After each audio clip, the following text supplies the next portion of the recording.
ঢাকার আকাশে সন্ধ্যার আলো ম্লান হয়ে এসেছে। বঙ্গোপসাগর থেকে আসা হাওয়া যেন নতুন কোনো পরিবর্তনের বার্তা বয়ে আনছে। দক্ষিণ এশিয়ার মানচিত্রে যে দেশটি একসময় নিরপেক্ষ পর্যবেক্ষক হিসেবে পরিচিত ছিল, আজ সেই বাংলাদেশ বিশ্ব শক্তির প্রতিযোগিতার কেন্দ্রে। পুরনো সমীকরণ ভেঙে নতুন এক ভূ রাজনৈতিক খেলা শুরু হয়েছে, আর এই খেলায় বাংলাদেশের নীরব ঝোঁক চীনের দিকেই। 2024 সালের অগাস্ট ঢাকা উত্তাল ছাত্র আন্দোলনের মুখে শেষ পর্যন্ত শেখ হাসিনার পতন ঘটে।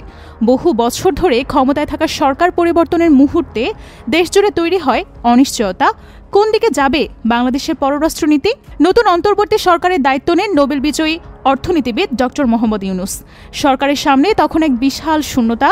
বিদেশ নীতি পুনর্গঠন করতে হবে। হাসিনা সরকারের সময় বাংলাদেশে ছিল ইন্ডিয়া ফার্স্ট নীতি, অর্থাৎ ভারতকে প্রথম অংশীদার করে কূটনৈতিক ও নিরাপত্তার সিদ্ধান্ত নেওয়া।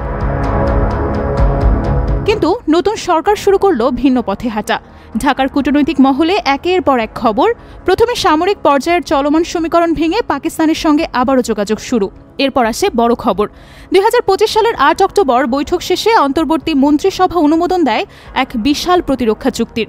$2.2 বিলিয়ন চীনের কাছ থেকে 20টি J-10C যুদ্ধবিমান কেনা হবে। ঢাকার বিমান ঘাঁটিতে নামবে আধুনিক উচ্চ ক্ষমতার ফাইটার জেট।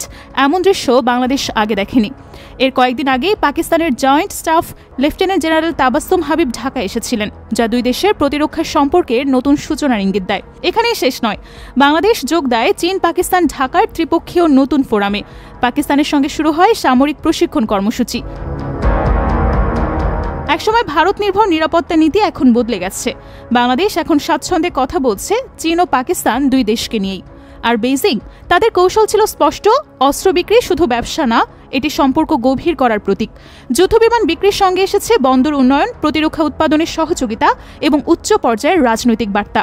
2025 সালের মার্চে চীনের প্রেসিডেন্ট শি জিনপিং এর সঙ্গে ডক্টর ইউনূসের বৈঠক এই গাঢ় সম্পর্ককে নতুন উচ্চতায় নিয়ে যায়। বাংলাদেশের উপকূল হল বঙ্গোপসাগরের কেন্দ্রবিন্দু। এখান দিয়ে চলে বিশ্বের 30% সামুদ্রিক বাণিজ্য।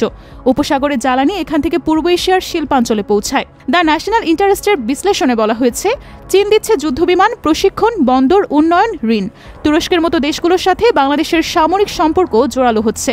সব মিলে ভারতের দুশ্চিন্তাও বাড়ছে, কারণ বাংলাদেশ স্বাবলম্বী হবে এটা কোনোদিনও মানতে পারেনি ভারত।